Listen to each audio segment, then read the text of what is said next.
Performance Line. Dana, thanks so much for coming on today. Thanks for having me. So first and foremost, UFC 210, Cormier Johnson going to be taking place in the great city of Buffalo, New York. Get your wings now. Pay-per-view at 10 p.m. Eastern, 7 p.m. Pacific. What are you most excited about with this fight? It's a good card. I mean, there's a few fights. Obviously, the main event, Cormier versus Anthony Johnson. Anthony Johnson is one of the scariest, most dangerous guys in the division. Knockout power. But Cormier, Cormier's seen it all. He's fought everybody. I mean, he fought at heavyweight, and he's been at light heavyweight pretty much since he's been in the UFC. So, obviously, a fun fight there. Chris Weidman versus Gegard Mousasi is an amazing fight. That's the co-main event. And there's a woman fight. Cynthia Cavillo is her name, and she's new to the UFC. Her last fight, she looked like a rock star. So I turned her around, brought her right back against another tough woman in Pearl Gonzalez. I'm really excited for that fight.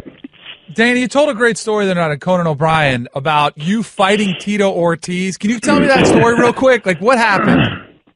Well, obviously, we were a lot younger, and it was right after we bought the company. We were flying to Japan to go out there and look at an event, and we had just landed to refuel, and Tito and I were messing around, and Tito put me in what's called a neck crank, and I tapped, and when I tapped, he didn't stop. And it's a dangerous move. You can herniate discs. You can do a lot of damage to somebody's neck. So I just started punching him in the ribs as hard as I could. And he let go, and we both just jumped up swinging and started fighting. And the plane was actually taking off up into the air. And it was real? Like you guys were ticked? Oh, no, we were fighting. Oh, yeah, it was real. And the Fertittas had to jump up and break the fight up, and yeah. How many fighters have tried the good old you? Days of the UFC. Has anybody else tried you? Has any other fighters tried you like that? No, I've never been. Listen, the last thing I'm looking to do is get in a fight with any UFC fighters. That was a weird situation. Yeah, it's probably not good business to mess with the boss either. Yeah, no, it's not good business to fight with UFC fighters either. Right. It's definitely not good. It's not good for your future.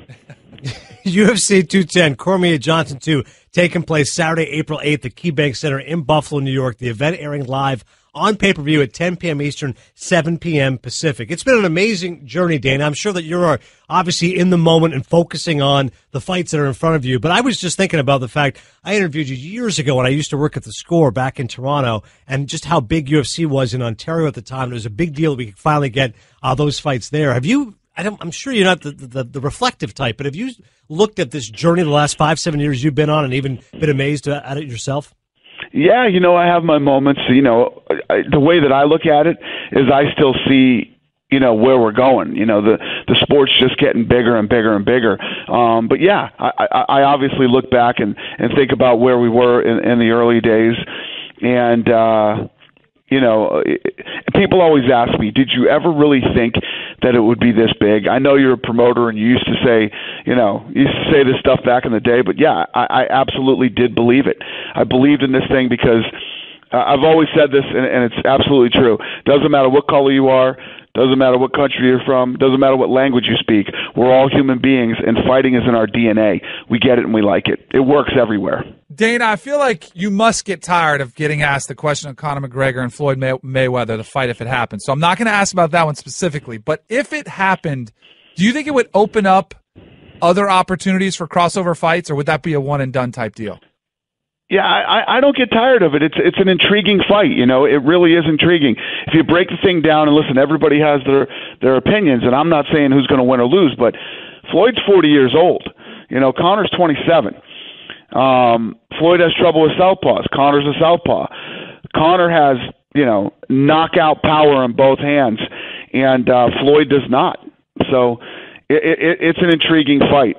And no, I don't like the idea of it opening up a bunch of different crossover fights. But now that this thing's been talked about so big, it's all everybody wants to talk about now. And my guy is saying they want to fight that guy, and other boxers saying they want to fight this guy. No, this is going to be a one and done. As far as I know, it's a one and done, but just one more for you, Dana. As far as athletes who would be great at UFC and other sports, and I'm sure you hear this all the time. If you had an option, like imagine LeBron James in the octagon. Do you guys ever just get Gronk? Gronk. Is there a name that you think, you know what, he really would dominate if he was in our discipline?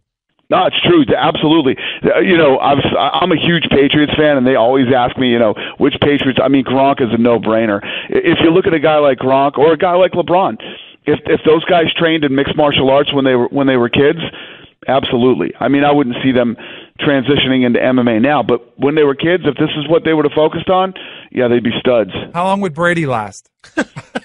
Well, Brady, that's the thing about Brady. Brady's so gritty and tough, and everybody's been talking about, backup quarterbacks for Brady all these years. Well, it finally got played out last year. I mean, the two guys, they had to go to the third string. Everybody was getting hurt, and they both got hurt. Brady goes in and plays all season long. He plays whether he's hurt or not. It's just, the guy's a stud. How many NBA players would it take to take down an MMA fighter? How many NBA players? I would say that the fighting has got better in the NBA. Back in the day, it used to look like slap fighting. NBA players were like the worst fighters in all of sports, but it's getting better. They were king of the hold me back. They were king of that. Exactly. Yeah, that too. Awesome. Great stuff. Once again, as always, our friend Dana White. Cormier Johnson taking place Saturday, April 8th, KeyBank Center in Buffalo, New York. Live pay-per-view at 10 p.m. Eastern. Thanks so much for the time, man. All right, guys. Thank you. Khabib Nurmagomedov. I don't know how much you've spoken to him or his camp or at all. He's been very quiet. He went on the MMA Hour this week. Was basically just saying that, describing how difficult the weight cut was and how difficult of a situation it was. I spoke to his manager, Ali Abdelaziz. He's not going to fight before Ramadan. We kind of had some hope, a little bit of glimmering hope. We probably knew that it probably wasn't going to happen. He wasn't going to get a fight in before the summer, but we kind of hoped to see him added to that Dallas card. That's not going to happen. But says he's going to come back this fall. Says he'll never fight at 155 or at 170. Says he'll never move up to the 170-pound division. I've heard him say that before. I've heard Ali say that before.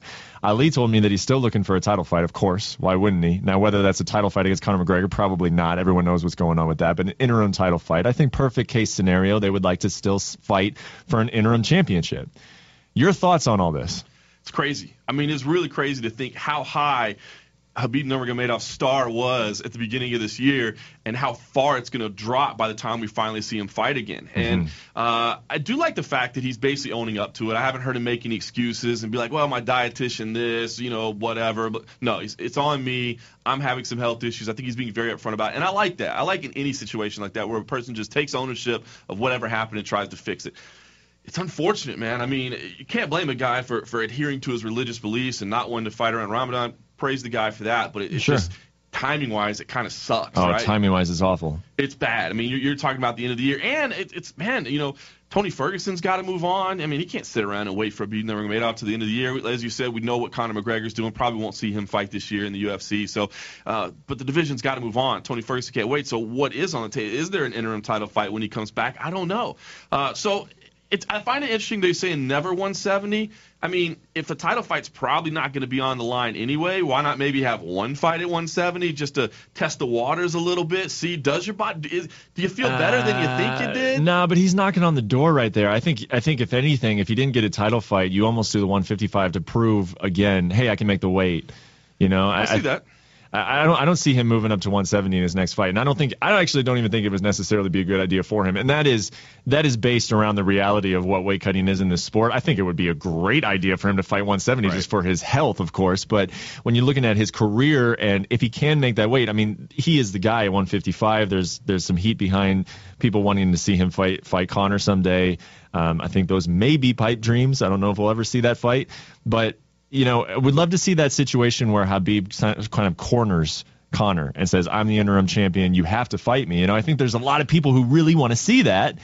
And so I think he's going to come back into a good spot still. And I agree with you. It's crazy to think about. You look back at just New York and when he was talking to Dana White as he was annihilating Michael Johnson. And everyone's like, who is this? Who is this Russian guy, man? Get him in there with Conor McGregor. And now it's like, we're not going to see this guy fight until September of the following year. How brutal is that? I think let's do prediction time.